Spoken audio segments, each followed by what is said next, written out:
అమెరికాలో H1B visa అనేటటువంటిది ఎందుకు ఇవ్వాలంటే అక్కడున్న బడా బడా కంపెనీలు ఉన్నాయి కదా, సాఫ్ట్వేర్ కంపెనీలా, లేకపోతే కనుక హార్డ్వేర్ కంపెనీలా, లేకపోతే మ్యానుఫ్యాక్చరింగ్ కంపెనీలా, అక్కడ మనుషులు దొరక్క ఆ సందర్భంలో మెరిటోరియస్ అంటే అక్కడ వాళ్ళకంటే టాలెంట్ ఎక్కువగా ఉన్నవాడు ప్రపంచంలో ఎక్కడన్నా ఉంటే అక్కడికి తీసుకొచ్చి ఉద్యోగం ఇప్పించాలి.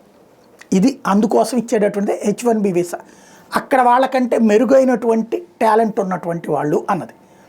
అయితే కొన్ని కన్సల్టింగ్ ఏజెన్సీలు అమెరికాలో వాళ్ళని పక్కన పెట్టేసి అక్కడ ఎక్కువ జీతం ఆశిస్తారు.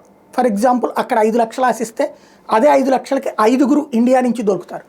కాబట్టి ఇక్కడ వాళ్ళకి కన్సల్టింగ్ ఏజెన్సీలు ఇక్కడ వాళ్ళకి H1B వీసాలు ఇప్పించి తీసుకెళ్తున్నాయి. ఇది ఇప్పుడు అమెరికా ఐడెంటిఫై చేసినటువంటి ల్యాప్సెస్లో ఒకటి.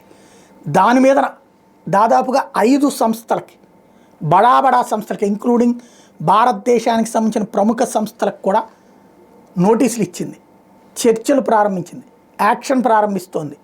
మీరు ఎట్లా తీసుకొస్తున్నారు, ఎట్లాగా అన్టాలెంటెడ్ పర్సన్స్ లేదా బిలో టాలెంటెడ్ పర్సన్స్ని తీసుకొచ్చి H1B వీసాల మీదన అమెరికాకు రుద్దుతున్నారు అంటూ ఆ విధంగా ఆ కన్సల్టింగ్ ఫర్మ్స్ మీదన కాన్సన్ట్రేట్ చేయడం ప్రారంభించింది.